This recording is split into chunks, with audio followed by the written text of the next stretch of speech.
La subasta no mostraba objetos, mostraba vidas.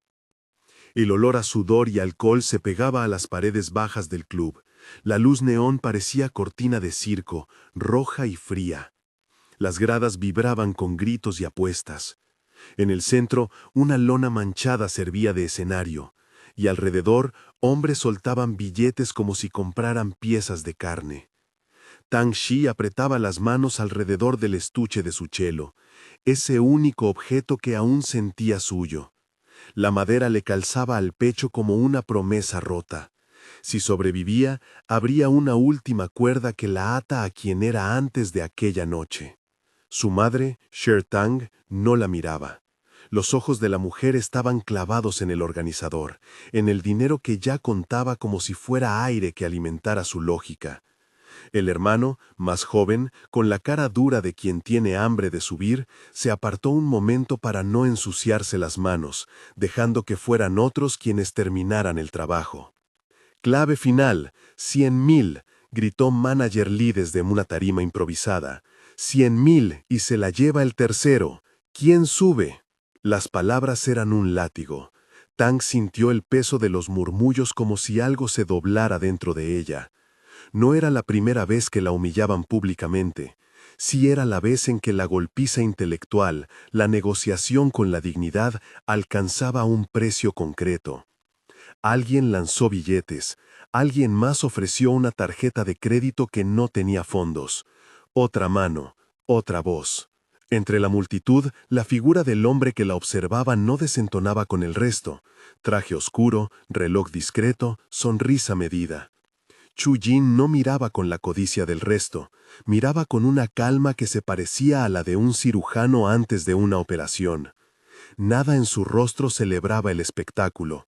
Era todo cálculo y una leve, apenas perceptible tensión en la mandíbula. No porque quisiera comprarla, porque no soportaba la injusticia que tenía delante. Tang no sabía quién era, no le importaba. Solo sabía que la autoridad había abandonado su cuerpo. Sus labios se secaron, la gente gritaba cifras. Manager Lee golpeó la mesa para acelerar la venta.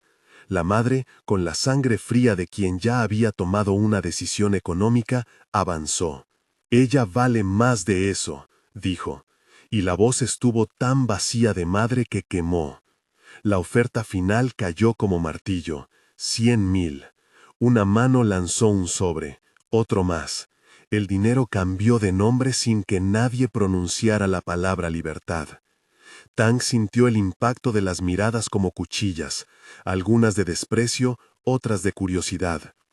Alguien la agarró del brazo, la empujó hacia el lado donde el organizador esperaba con la sonrisa de quien cumple una transacción. En ese momento, la música, un beat metálico que antes había sido el latido del lugar, se volvió distante. Un silencio pequeño se abrió en su pecho como si alguien hubiera desconectado la electricidad. Solo quedaba el olor del chelo, húmedo por la humedad, y el recuerdo de que cuando tocaba, su mundo se alineaba. Recordó una frase de su profesor: «La música te devuelve la voz cuando alguien te la arrebata». No era consuelo, era un mapa. La mano que la sujetó tiró de ella hacia afuera, y alguien la marcó con una pulsera desagradable, la etiqueta de propiedad para la noche. No hubo palabras de amor, hubo órdenes, risas que olían a bestias enjauladas, apuestas que festejaban la derrota humana. Fue rápida, fue feroz, fue pública. A lo lejos, entre el humo, una sombra se levantó. Chu Jin avanzó por entre el gentío con esa lentitud que se toma para resolver un problema de otra índole. Nadie lo frenó, nadie lo llamó. Cuando llegó al cordón y habló, su voz rebanó el aire del lugar. «Esto termina ahora», dijo simplemente. El silencio del local tuvo el peso de un gong. Nadie esperaba otra voz sobre la suya. Manager Lee sonrió, como quien cree tener la situación bien atada, y respondió con el lenguaje que conocía, la burla y el precio. «Es negocio», replicó, «esta chica tiene coste». Chu Jin sacó una carpeta del interior de su chaqueta. No era la carpeta de un cliente, era la carpeta de alguien que venía preparado para hacer que el mundo funcionara con otras reglas. En su interior había papeles, nombres, una transferencia inmediata. No habló de caridad, no humilló, solo fijó la mirada en Sher Tang y dijo: «Pagas aquí y ahora, la retiro de tus manos. Tendremos un acuerdo legal que garantice que no se la venderá de nuevo, y si alguien intenta interferir, habrá consecuencias legales y económicas». La madre titubeó, porque las reglas se habían cambiado de cabecera. Ahora quien ofrecía dinero no era la familia bebedora de remordimientos, sino alguien con cláusulas y abogados en la punta de la lengua. Cuando Manager Lee vio la expresión del hombre, sus cálculos fallaron. Nadie en el club quería meterse con quien podía convertir una noche de placer en una carpeta judicial. Las manos comenzaron a retroceder. Un billete cayó al suelo sin que nadie lo recogiera. La transacción, fría y pública, fue más compleja que los gritos y las ofertas. No fue la compra de una persona, fue la compra de su seguridad. La suma transferida debía servir para anular la posesión informal que Sher Tang decía tener sobre su hija, para pagar a los organizadores y cubrir cualquier demanda que los familiares de la chica pudieran presentar después. Fue una operación que pretendía, con su eficacia burocrática, devolverla a una base legal. Hubo firmas apresuradas, sellos, un apretón de manos que no trajo consuelo, y sobre todo la sensación de que la venta había cambiado de manos sin devolverle la dignidad. Esa misma noche, cuando la sacaron a la luz, Tang apenas pudo ponerse de pie. Sus piernas le temblaban. La sangre había dejado marquesinas invisibles en su mente. No eran moratones que el ojo viera, sino golpes que resonaban en el interior. La ambulancia fue rápida, la camilla fría. En el camino, la ciudad le pareció un animal que respiraba con indiferencia. En el asiento de atrás del coche, alguien le pasó una manta. Era fina, olía a telas limpias. Fue la primera caricia que no la trató como mercancía. Chu Jin no habló durante el trayecto. Conducía con los ojos fríos hacia el frente, la mandíbula apretada. No se permitió indulgencias. Las manos sobre el volante mostraban un pulso de control, ese control que había construido como arma para su trabajo. No habría titulares ni dramas innecesarios. Lo único que importaba era que aquella mujer quedara a salvo. En la sala de urgencias, la luz blanca golpeó su rostro. El ruido fue una olla a presión que lentamente dejaba salir vapor. Un doctor de voz mesurada les explicó a ambos, a la mujer que aún sostenía su estuche y al hombre que lo había comprado, que lo necesario era estabilizar, revisar, asegurarse de que no hubiera daños físicos que necesitaran intervención. No hubo preguntas de moralidad, hubo medidas. «Ha sufrido una agresión, sí», dijo el doctor, con la frialdad de quien es guardaespaldas de la verosimilitud. Laceraciones menores, shock por estrés. Lo principal ahora es que tenga apoyo psicológico y que entienda que toda actividad íntima requiere tiempo y consentimiento total. No se puede presionar ni romantizar esto como si fuera un acto gratuito. Necesita descansar y, si decide retomar su vida íntima, debe ser cuando ella lo permita de forma consciente. Tang escuchó la palabra consentimiento como si fuera una nota inédita. Era música nueva. Era, para ella, un término que hasta esa noche parecía académico. Ahora era la palabra que reconstruiría su futuro. Esa madrugada, cuando el vendaval dentro de su pecho aún no se calmaba, Chu Jin la llevó a una habitación en la que nadie preguntó por la propiedad de su cuerpo. Le ofreció ropa limpia, le dejó el estuche con su sello intacto a su lado.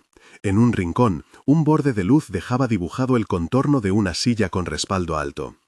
Él se sentó en la silla, no en la cama. «Dormirá aquí», dijo con la voz baja. «Yo estaré en la sala. Si necesita algo, toca la campana. Mañana hablamos de papeles». No pidió nada, no exigió gratitud, no colocó su mano sobre la suya. Solo una distancia correcta que reconocía la sacralidad de un cuerpo que había tenido su voluntad rota. Ella, con la manta hasta la barbilla, encontró un olor neutro que no la atacaba. La noche fue larga, no hubo poesía, hubo vigilias.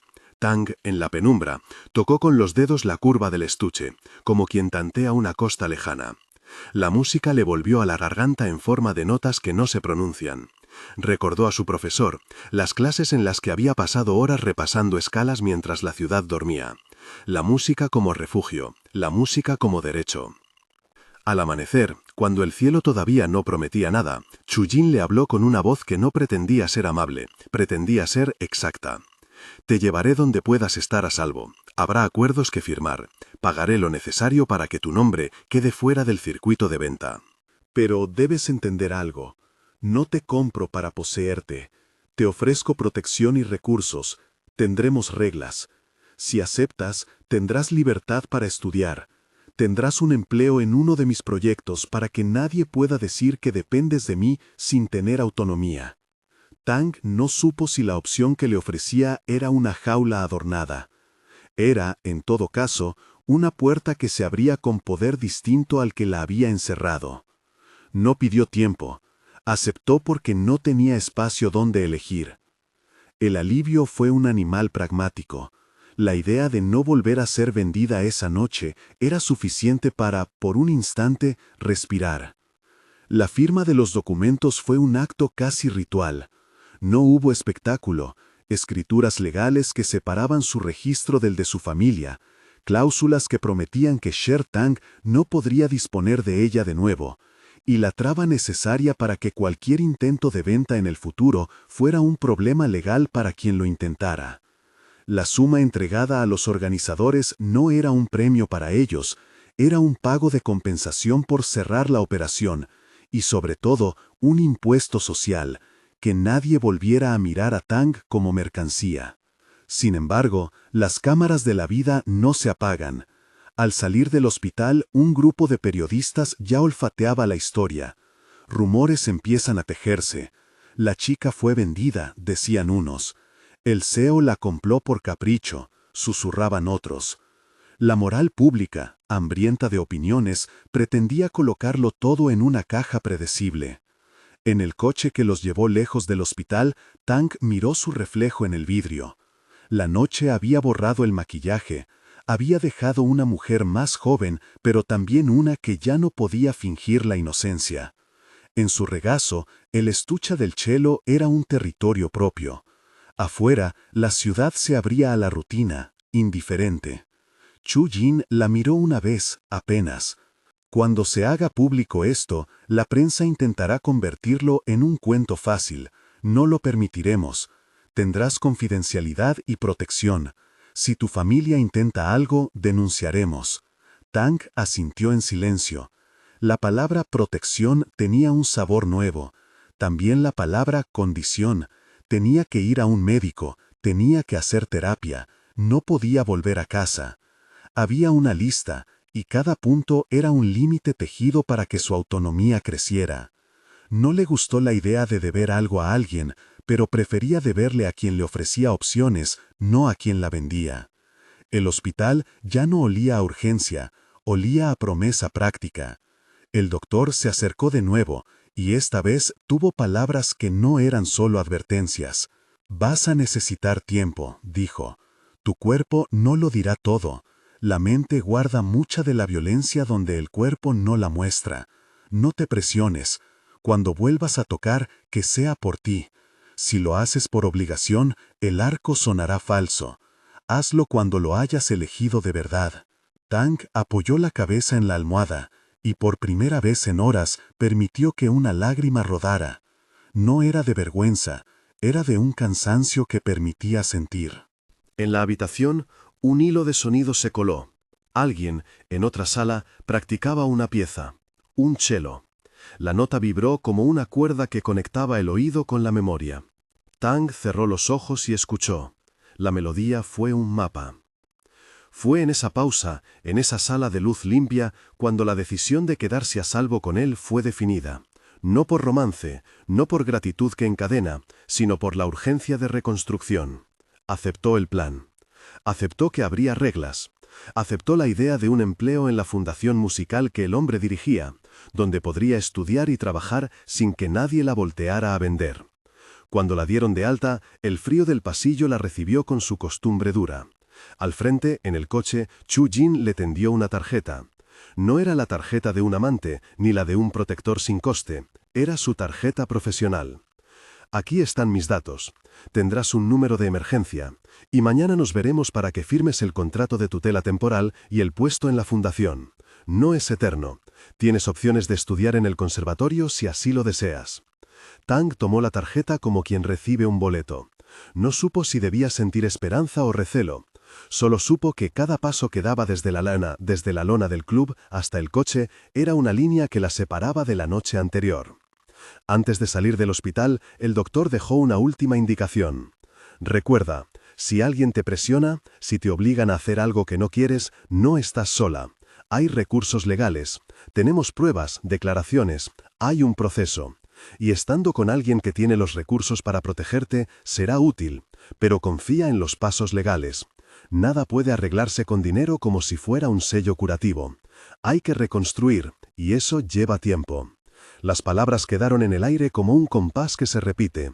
Tang las guardó como si fueran acordes que debía aprender. Si esta historia te está atrapando y quieres saber cómo sigue la vida de Tang, cómo la música puede ser su salvación, cómo la relación con el hombre que la rescató se transformará y cómo su familia reaccionará, suscríbete y acompáñanos en el próximo capítulo. Hay más por descubrir. El apartamento al que la llevó era de una altura que permitía mirar la ciudad sin ser mirada. No era ostentoso, era funcional y preciso. Había estanterías con libros de partituras y en una pared una fotografía en blanco y negro de un teatro antiguo. En la sala, un cello esperaba envuelto en una funda nueva, como si supieran que la música volvería a exigir su lugar. Chu Jin mostró la habitación que le habían preparado, sencilla, con un escritorio, un armario y una ventana que daba a un patio interior. Una mesa mínima, el estuche al pie de la cama. Las reglas le llegaron con la pulcritud de alguien que maneja riesgos. Horarios, visitas controladas, terapia, obligaciones laborales en la fundación y un abogado que revisaría cualquier intento de su familia para reclamarla. No hubo condescendencia, hubo una estructura. «No voy a ser tu dueño», dijo él otra vez. «Y no voy a convertirte en un emblema público. No quiero titulares. Solo quiero que estés a salvo y que el mundo deje de verte como algo a intercambiar». Aquel «no voy a ser tu dueño» fue como una nota que la liberó de una espera trágica.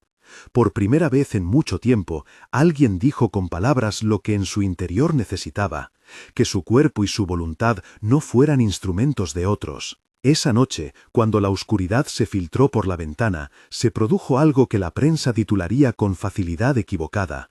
Tang durmió en una habitación y él pasó la noche en una sala contigua. No hubo poses, ni grandes declaraciones de propiedad. Hubo vigilancia silenciosa, hubo respeto por los umbrales que aún sangraban. En la madrugada, sobre la mesa de la sala, una taza de té se enfrió. El sonido del instrumento afinándose en la habitación pequeña fue lo único que interrumpió el silencio. Tang cogió el arco, cerró los ojos y dejó que las notas brotaran tímidas. No eran perfectas. La respiración, el pulso, la memoria, todo titubeaba. Pero la cuerda respondió. La música la recogió en un gesto más potente que cualquier contrato. Chu Jin, al escuchar, se permitió una mirada que no estaba calculada por negocios. Había en su rostro algo que no quería otorgarse a la palabra compasión. Era más bien la ligera inclinación de quien reconoce una dignidad que no puede ser comprada. Lo que pasó entre esa noche y la siguiente no fue un relato de romance ni de explotación. Fue una noche de cuidados necesarios y de conversaciones medidas. Ella le habló de su cello, él escuchó, y cuando le tocó decirlo, habló de la fundación que patrocinaba la formación de jóvenes músicos, de becas, de conciertos donde el talento pudiera sostenerse en público sin que nadie lo comerciara. No es un rescate que te empuje a otra dependencia, aclaró. Es un puente, y los puentes, si no se queman, llevan a un lugar donde puedes elegir volver o ir más lejos. Tang asintió. No era la paz que soñó de niña, era una plataforma mínima. Podía comenzar desde allí. Pero la ciudad no se calla. A la mañana siguiente, cuando la fama del incidente aún olía a tinta fresca, llegaron llamadas. Xier Tang no había desaparecido de la vida como si lo hubiera pedido la vergüenza. Estaba nerviosa, ambivalente y más pragmática que arrepentida. Exigió una conversación, pidió más dinero, recordó favores antiguos que pretendió reclamar como derecho. El hermano, por su parte, miró con ojos que aún calculaban la utilidad de la situación. Chu Jin, con su equipo, atendió cada intento con la claridad fría de quienes han sido formados para neutralizar amenazas. Firmó papeles que dejaban a Sher Tang sin poder para disponer de sus bienes y puso multas drásticas por intento de coerción. No era infalible. La prensa, los rumores, las amistades rotas y las acusaciones malintencionadas seguían siendo fuerzas que empujaban y arañaban. Chu Jin, con su equipo, atendió cada intento con la claridad fría de quienes han sido formados para neutralizar amenazas. Firmó papeles que dejaban a Sher Tang sin poder para disponer de sus bienes y puso multas drásticas por intento de coerción. No era infalible. La prensa, los rumores, las amistades rotas y las acusaciones malintencionadas seguían siendo fuerzas que empujaban. Tang se encontró entonces ante una nueva batalla. La batalla por su reputación. En la universidad, los susurros la seguían como un rastro que se pega a la ropa. Lindsay, que antes casi era compañera, era ahora quien alimentaba chismes. Anya, con su sonrisa medida y su vestido nuevo, se regodeaba en la oportunidad social. Según dicen, la chica sedujo al CEO, fue la línea que corrió por los pasillos. El rumor era un arma que transformaba víctimas en sospechosas. Cada vez que se sentía arrastrada por la vergüenza, Tang volvía al cello. Allí, en la intimidad del estuche, encontraba la paciencia para recordar que su valía no la dictaba la mirada ajena, sino la vibración de una cuerda. Los días siguientes se llenaron de papeleo, entrevistas con abogados y las citas médicas que marcarían su recuperación. La fundación le ofreció, como primer paso, un puesto de asistente en el departamento de formación musical. No era un empleo suntuoso, era la oportunidad de estar dentro de un mundo que podría darle continuidad a su talento y, más importante, la posibilidad de acceder al conservatorio. Prácticas, contactos, audiciones arregladas con transparencia. Chu Jin insistió en que ella eligiera, estudiar, trabajar o ambas cosas. Nadie impondría una boda por gratitud. Y sin embargo, incluso en medio del cuidado, el eco de aquella venta seguía sonando. La noche que la compraron no se borraba con contratos. Era una costilla rota que requería tiempo para soldar. En la cotidianidad, Tang debió aprender a caminar con el peso de las miradas, a sonreír cuando no quería, a callar cuando las palabras le quemaban. Una tarde, mientras practicaba una escala que le costaba, su dedo se trabó en una nota que nunca quiso olvidar. A través de la ventana, la ciudad humeaba. En la mesa, junto a una taza de té, un sobre llegó sin aviso.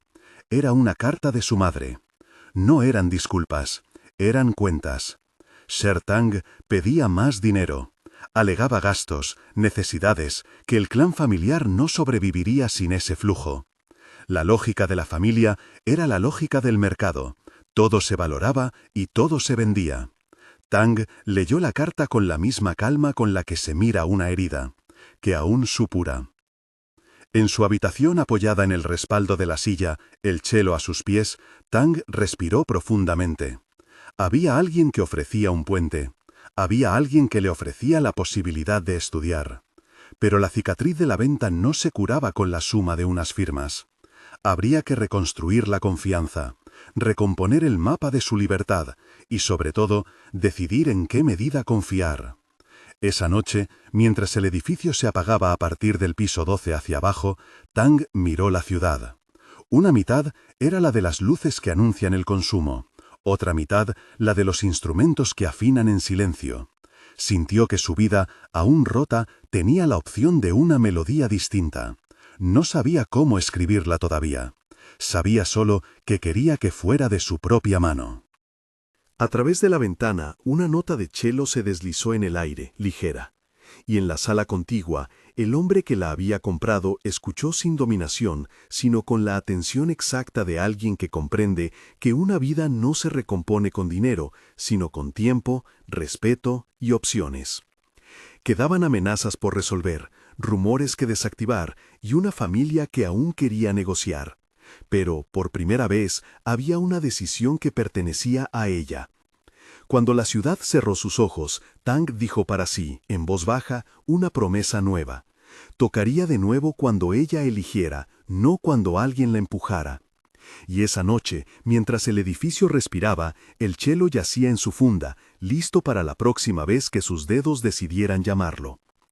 La carta de Cher Tang quedó sobre la mesa como una nota discordante que no permitía que la música terminara de afinarse. No fue una súplica, fue una factura con nombre y apellidos. Tang la miró y pensó en las manos que la habían empujado aquella noche, en las que la habían sujetado con dureza. Pensó en cómo la palabra madre ahora cabía en la misma frase que trato y beneficio. Cerró los ojos y por primera vez desde el club sintió que la cólera no era una llamarada efímera, sino una cuerda tensada esperando ser pulsada. Durante las semanas siguientes, la vida de Tang viró alrededor de pequeños rituales que no parecían gran cosa por fuera, pero que reparaban por dentro. Terapia con una psicóloga que le enseñó a nombrar el daño, sesiones con el doctor que le devolvían la calma física, prácticas en la fundación donde le daban responsabilidades y, sobre todo, tiempo para volver a oír la cuerda vibrar sin náuseas. La fundación no era una burbuja, era una comunidad de gente con heridas y objetivos. Allí conoció a Mei, la coordinadora de formación, que la recibió con mirada transparente y sin lástima. Mei le entregó partituras, le asignó ensayos y sobre todo le confesó algo que cambiaba la forma de mirar su futuro. «Eres buena», dijo sin florituras, «no lo digo por consuelo, lo digo porque he escuchado a jóvenes en conservatorios que nunca supieron plantar el pie en una sala de audición. Tú, aunque tu pulso tiemble, tocas con verdad, eso se nota». La verdad resonó más fuerte que cualquier elogio público. Tang empezó a ir a clases diarias, a estudiar teoría, a ensayar con un pequeño grupo de cámara que la obligaba a concentrarse en la respiración, en la forma de sostener el arco, en el diálogo entre cuerdas. Cada ejercicio era un ladrillo, cada ladrillo una promesa. Pero la vida fuera de la fundación no desapareció. Los rumores en la universidad no eran solo cuchicheos de pasillo, eran notas que se pegaban a la ropa de Tang y que la gente le recordaba con sonrisas maliciosas. Lindsay la evitaba y a la vez alimentaba historias blandas que circulaban por redes sociales. La chica que vendieron, ¿por qué se quedó con el CEO? Las publicaciones insinuaban que Tang había elegido su suerte por ambición, que había cambiado su dignidad por comodidad. Eran narrativas fáciles. Eran mentiras estratégicas que dañaban. Un día, al salir de clase, Tang encontró un sobre blanco bajo la puerta de su pequeña habitación en el piso de la fundación. No llevaba remitente. Dentro, unas fotos borrosas y una nota con una cifra. Si no pagas, se publican, 200.000. Las fotos no mostraban actos íntimos, por prudencia de quien quería extorsionar. Mostraban sombras, rastros, propuestas de venta. Eran amenazas diseñadas para restaurar la economía del dolor. Tang respiró hondo. Por primera vez desde que aceptó la protección de Chu, sintió que no solo los ecos del pasado golpeaban. Era la posibilidad de volver a ser moneda. Fue a la coordinadora y le entregó el sobre. Mei la miró con un gesto grave y abrió el paquete como quien abre una herida para poder limpiarla. «No cedas», dijo Mei. «Eso es chantaje. Lo llevaremos al abogado. No estás sola». La voz de Mei llevaba la firmeza de una directora de orquesta que no permite que un instrumento desafine. Tang asintió, aunque la piel le seguía temblando. Llamaron a legal, hablaron con el equipo de seguridad de la fundación y con la discreción que la situación pedía, Chan, el jefe de seguridad, empezó a trazar líneas. Cerrar círculos no era lavar la culpa social, pero sí era cerrar el paso a quienes se lucraban con el daño ajeno. La investigación no fue instantánea. Chan rastreó cuentas, habló con operadores, localizó a contactos que solían vender fotos privadas y nombres relacionados con el club. Hubo llamadas interceptadas, chats reveladores, una pequeña red que intentaba monetizar la humillación de la víctima. Y poco a poco, la red se tensó como si alguien hubiera apretado una mano invisible en torno a ellos. Apareció Manager Lee, por supuesto, pero sobre él había más culpas: tráfico, coacción, falsos trámites. La carpeta que Chu había presentado aquella noche, fruto de abogados y contactos, sirvió de hilo para seguir el ovillo. En la universidad, Anya se convirtió en la voz del desprecio glamuroso. Su presencia en eventos era calculada, vestidos que cortaban la luz, miradas que buscaban la reacción. Ella representaba la élite que nunca había necesitado negociar su cuerpo ni su apellido. Con Ajin a su lado, un prometido de familia acomodada, con un aire de señor sin complicaciones, Anya se dedicó a ridiculizar a Tang con sutileza venenosa.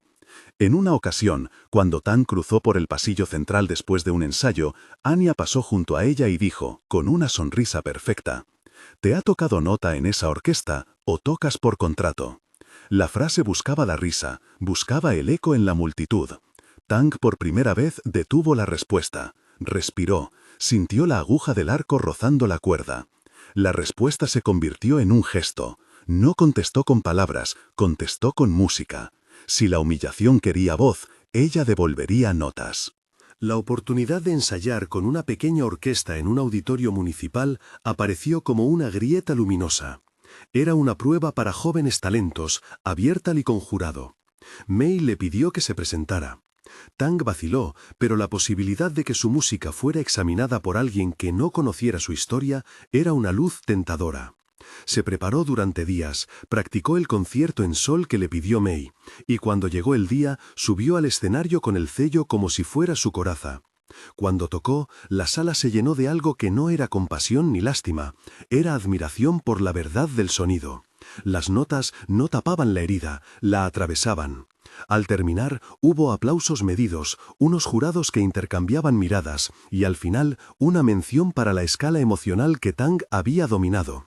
No ganó el primer puesto, pero consiguió algo quizá más valioso, un nombre en la agenda de una profesora del conservatorio que la invitó a una clase magistral.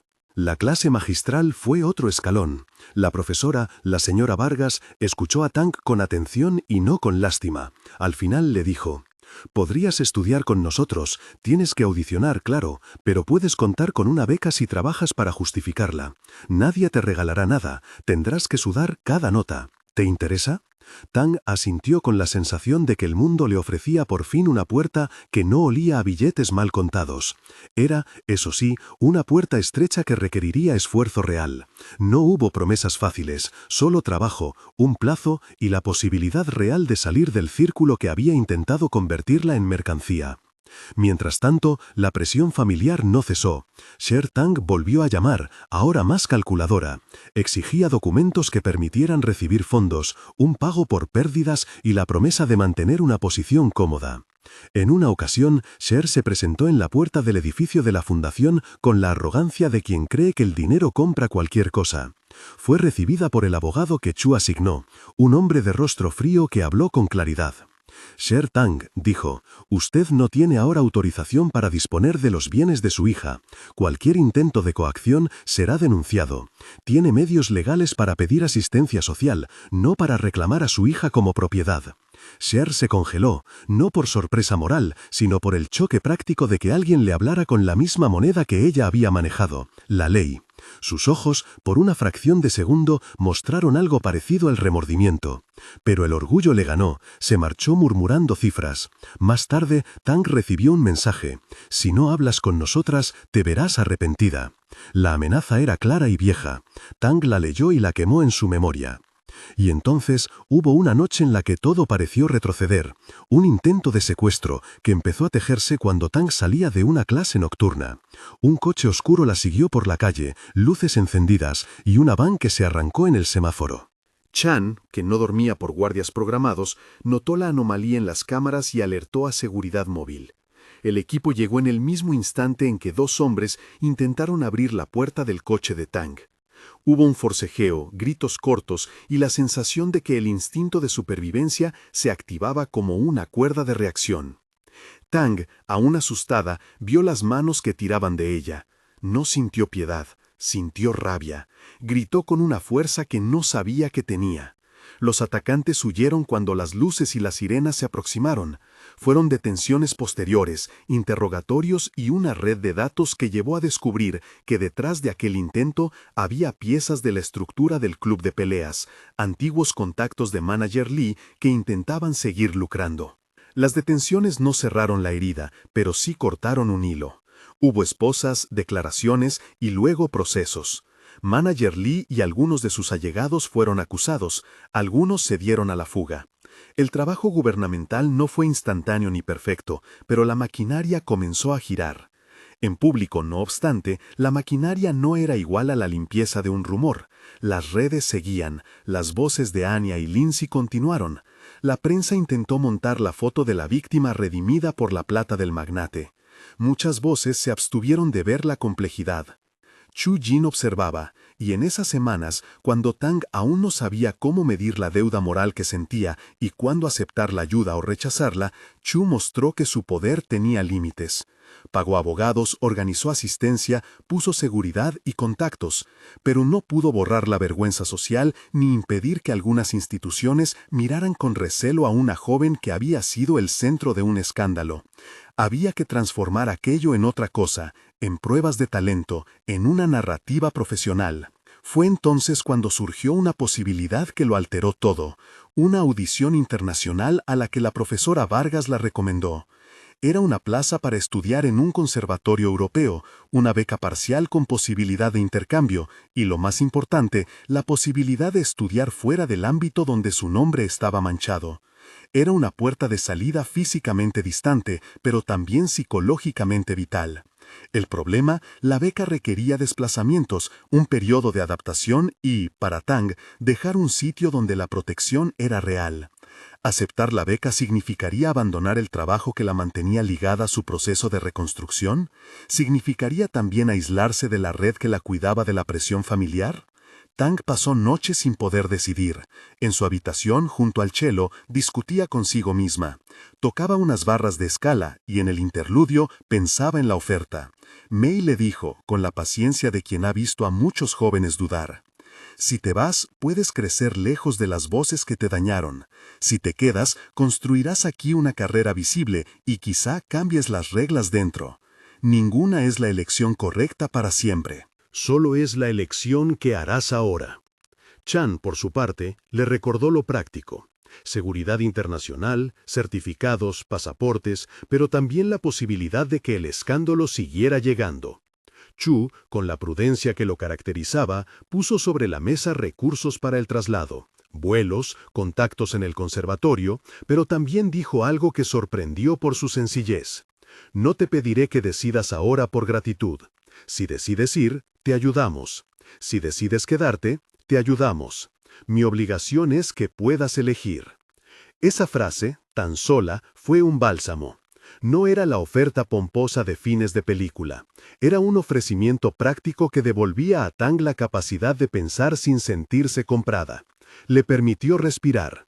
Mientras Tang deliberaba, Anya intensificó sus maniobras sociales. Organizó una recaudación de fondos en la que se reunía la crema de la sociedad. Un banquete de beneficencia con oradores, cámaras e invitados que eran pesos pesados del mundo cultural y empresarial. La invitación, por supuesto, fue diseñada para que Chu y su círculo asistieran. El banquete era, en muchos sentidos, la escena perfecta para un choque. Una élite que quería marcar el territorio. La ocasión no tenía desperdicio. Allí, en una mesa larga, se podría juzgar a Tang con la falsa autoridad de lo público. Chu, con la decisión que solo los calculadores saben tener, aceptó la invitación. No porque quisiera exhibir a Tang como trofeo, sino porque quería usar el escenario en su favor, defenderla, dar argumentos y poner sobre la mesa un plan que no se pudiera disfrazar de romance. Tang, con su piel aún sensible a la exposición, vaciló. Aceptar presentarse en esa mesa implicaba miradas. Rechazar era ceder terreno a la calumnia. Finalmente, Tang decidió ir. Iba a ser su propia voz, no la de un tercero hablando por ella. El banquete fue montaje y tensión en partes iguales. Oradores que hablaban de filantropía, operadores que sacaban fotos, mesas decoradas con candelabros y copas brillantes. Anya desfiló con su vestido y su sonrisa afilada. Muchos esperaban que ella tejiera el comentario sarcástico que haría corroer la reputación de Tang. Pero la noche tomó un rumbo distinto desde el primer brindis de Chu Jin. Se levantó con un vaso en la mano y su porte no albergó vanidad. Alzó un vaso y, con la voz firme, dijo: «Esta cena celebra la cultura y el talento, no la humillación. Me gustaría hablar de alguien cuyo talento es un ejemplo, Tang Shi». Un murmullo recorrió la sala, un seo rompiendo la pauta de la noche. Chu no buscó elogios fáciles ni quiso centrarse en la tragedia. Habló de la fundación, de la beca que se otorgaría a través de un fondo que apoyaría a jóvenes con talento en riesgo social, y anunció que la fundación financiaría la preparación necesaria para la audición de Tang, así como una dotación para su primer año en el conservatorio si lo necesitaba. Lo presentó como un caso de inversión cultural, no como un objeto de lástima. Anya, reparada para la burla, mantuvo la compostura. Sus labios, sin embargo, tensaron una línea que parecía un cuchillo. Cuando llegó su turno de hablar, Tang no se adelantó a aplaudir ni humillarla. Se levantó con el chelo al lado, como si llevara silencio y música en el mismo equipaje. Tenía la oportunidad de contar su verdad. En el micrófono, su voz no tembló por miedo, tembló por el control de quien ha atravesado la indecencia y prefiere nombrarla. «No puedo ni quiero que nadie decida por mí», dijo. «Nadie debería ver a otra persona como mercancía. Gracias a los que han ayudado, por supuesto, pero no vine aquí a pedir compasión. Vine porque la música fue y es mi oficio. Si me dan la oportunidad, demostraré que mi vida no es un titular». La claridad de la frase fue como una nota larga que sostuvo la sala en silencio. Había un valor simple en su enunciado, la autonomía. Ninguna lágrima, ninguna súplica, solo la fuerza serena de quien reclama su derecho a ser artista. Anya, sintiendo el golpe, sonrió pero de forma diferente, la sonrisa de quien no tiene argumento. Algunos invitados miraron en silencio, otros con una incomodidad velada. Había quien prefería la narrativa brillante de la víctima redimida por el magnate. Tang la negaba con dignidad. Después del discurso, la noche se llenó de conversaciones que no serían titulares. Algunos se acercaron a felicitarla por su postura, otros la miraron con reserva. En la sala contigua, Chu habló con Anya en voz baja. No se oyó la conversación, pero las expresiones en el rostro de Anya pasaron por varias fases: la sorpresa, la rabia contenida, la derrota social. No era una victoria absoluta, era una escena en la que las reglas empezaban a cambiar. Lo que vino después fue, en parte, la consecuencia de que Chu había movido piezas en los tribunales. Pruebas presentadas contra Manager Lee, testimonios de otros jóvenes, documentos que demostraban la existencia de una red criminal. Hubo arrestos, audiencias y un proceso que tardaría, pero que ya no dependía solo de la palabra de una víctima en un rincón oscuro. La presión social y legal empujaba. Ser Tang, por su parte, comenzó a mostrar signos de arrepentimiento público. No fue una transformación de película. Primero hubo silencio, después evasión de llamadas, luego, en una entrevista a una radio local, una declaración ambigua. «Hice lo que creí necesario para mantener a la familia». La frase tuvo el efecto de gasolina en la opinión pública, y muchos criticaron duramente a Ser. Pero hubo también quien en su barrio le mostró cierta compasión. La necesidad que la había llevado a decisiones horribles no era fácil de simplificar. Tang, al escuchar la entrevista, sintió una mezcla de odio, lástima y cansancio. No buscó venganza, buscó distancia y claridad. No era su deber reparar a su madre, era su deber proteger su propia vida. Con el avance de los procesos, la Fundación logró abrir un canal de apoyo que ofrecía becas, seguimiento y la posibilidad de que Tang realizara la audición internacional con recursos verificados. La profesora Vargas aseguró que presentaría a Tang personalmente en la audición. Chu, respetando su promesa, proporcionó fondos y contactos, pero se negó a usar su poder para garantizar un puesto, solo facilitó medios. La autonomía de Tang se mantenía intacta. Llegó el día de la audición. Fue una mañana fría de invierno en la que Tang se vistió con ropa sencilla, como quien busca no llamar más atención que la de su propio trabajo. Fue en un aeropuerto con prismas de vidrio, una sala de espera, una música nerviosa que no era la suya. Se sentía pequeña y gigantesca a la vez. Pequeña por la vulnerabilidad, gigante por la decisión de presentarse. Mei la acompañó en el viaje, con la practicidad de quien sabe que una mano amiga a veces es una cuerda que evita el desgarro. En el conservatorio, bajo la mirada severa de jurados y profesores, Tang orientó el cello hacia el atril, inhaló y empezó. Las notas fluyeron con la honestidad que la práctica había cincelado. No hubo gesto dramático, solo trabajo. Cuando terminó, la profesora a su lado secó una lágrima sin hacer aspavientos. No era lástima, era reconocimiento. 2 semanas después llegó el correo, la admisión, parcial al principio, y una beca sujeta a una prueba de seguimiento, suficiente para comenzar el sueño. La noticia se anunció con discreción. Algunos medios captaron la admisión como una nota, de la subasta al conservatorio. Fue un titular sensacionalista que Tang miró con ironía. No era la historia que ella quería, pero era un paso. La prensa seguía interesada en Chu y en el escándalo, pero Tang ya no vivía solo en sus titulares, vivía en aulas, partituras y en la práctica que, cada día, la volvía más dueña de su técnica. A medida que su vida se reencontraba con el trabajo, su relación con Chu evolucionó con lentitud. No era una historia de amor inmediata. Había cenas formales, conversaciones medidas y la sensación por parte de ambos de que la dependencia no era saludable. En una de esas conversaciones, durante uno de los viajes de logística para la admisión de Tang, Chu habló de su infancia con una frialdad que ocultaba una ternura mínima. «No pude comprar lo que me hizo sentir seguro», dijo. «Aprendí a construir seguridad con contratos y estructuras. No por control, por miedo de que lo que valiera se rompiera. Pero he aprendido que el control no cura, solo lo veo ahora cuando alguien me enseña otra manera de estar en el mundo». Tang escuchó y notó una grieta. No confió en la totalidad de esa confesión, pero sí vio una posibilidad de humanidad. No se arrojó a ella, observó, puso límites. Y gradualmente, cuando la situación lo permitió, hubo momentos de cercanía que no fueron poses. Una mano para ayudar a sostener el estuche, un café compartido en silencio, conversaciones sobre repertorio. Todo fue en calma y con consentimiento explícito. No hubo una noche decisiva que lo cambiara todo en el sentido romántico del titular.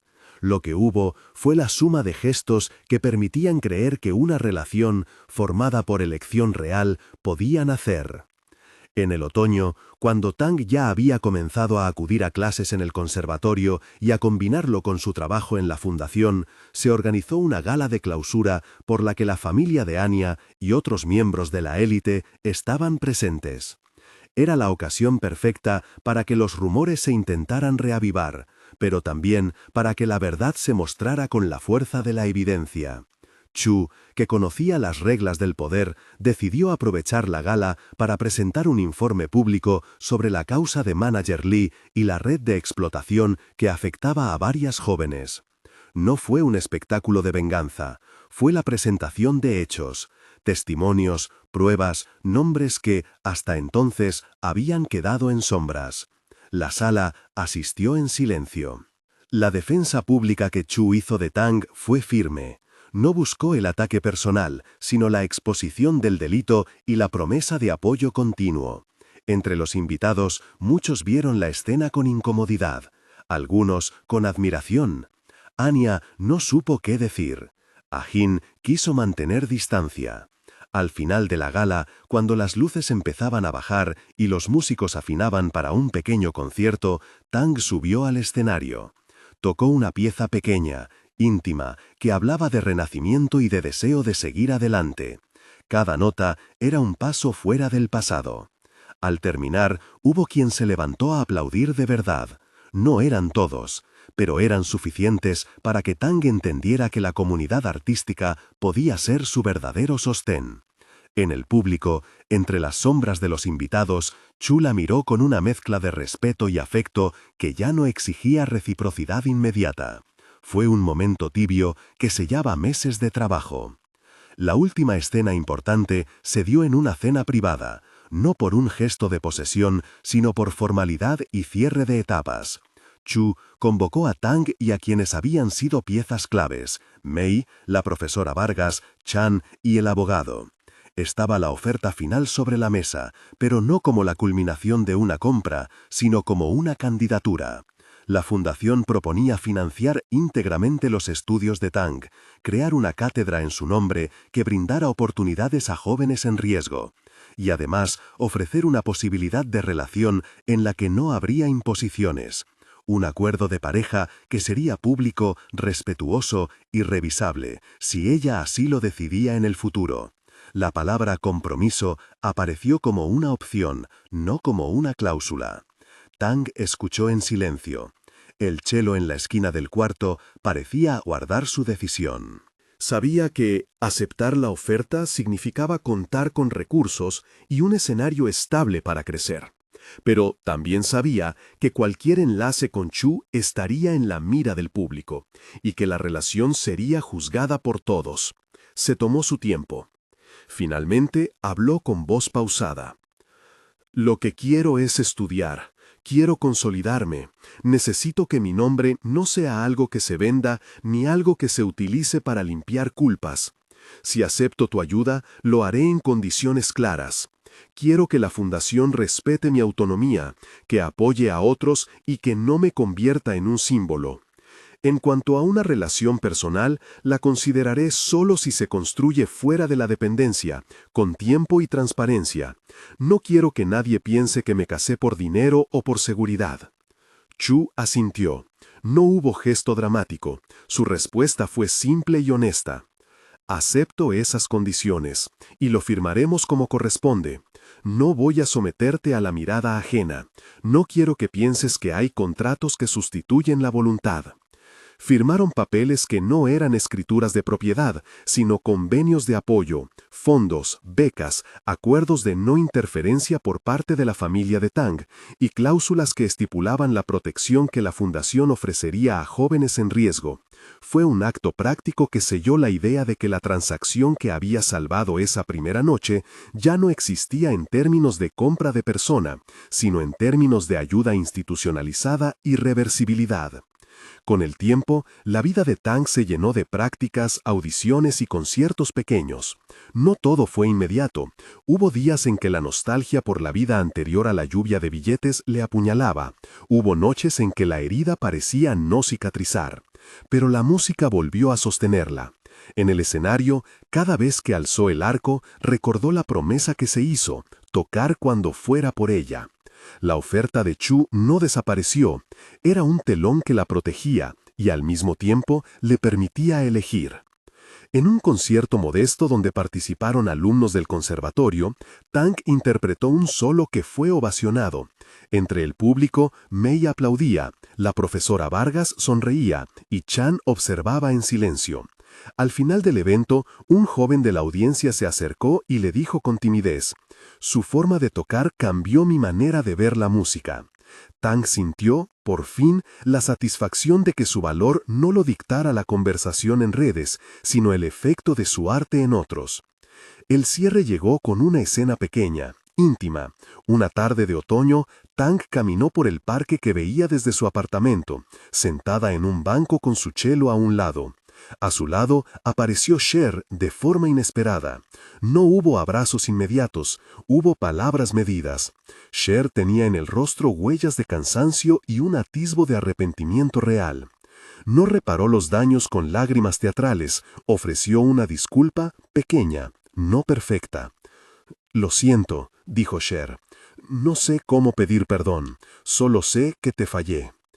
Tang no respondió con un perdón inmediato. Miró a su madre con la serenidad que había aprendido. La gente alrededor pasaba. Las hojas caían en movimientos pequeños y exactos. Tang tomó aire. «Puedes intentar reparar», dijo. «Pero primero, no vuelvas a fingir que mi cuerpo es una mercancía.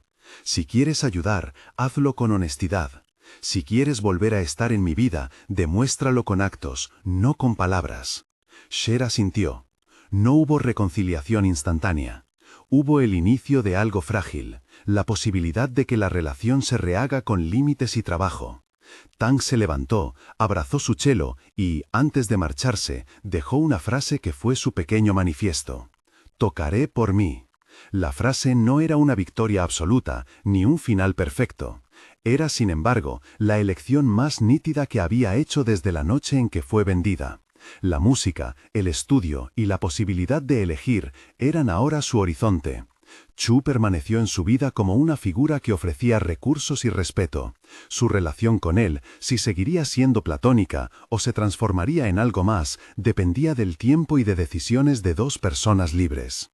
En los años que siguieron, Tang terminó la carrera en el conservatorio, dio conciertos y consiguió cátedras donde podía ayudar a jóvenes que habían pasado por situaciones de vulnerabilidad. La fundación creó un fondo que llevaba su nombre y que ayudó a muchos a formarse sin tener que vender nada. Manager Lee enfrentó cargos. No todos los culpables fueron atrapados, pero el circuito se redujo y la conversación pública cambió un poco. Empezó a hablarse más de prevención y menos de sensacionalismo. La última imagen que quedó fue simple. En un pequeño teatro, antes de un concierto benéfico, Tang apoyó el cello en su hombro, miró al público, donde había caras conocidas, no todas amistosas, y pensó en la palabra elección. Cuando el arco bajó y la primera nota vibró, supo que aquella noche en el club había cambiado su vida. No porque una noche con un CEO la hubiera arreglado, sino porque, gracias a la música, al trabajo y a su propia decisión, todo había cambiado de una forma que le pertenecía. Era la restitución de una voz que la violencia había intentado silenciar. ¿Qué harías tú en su lugar? Comenta y comparte esta historia si crees que la dignidad de las personas nunca puede ser puesta en venta.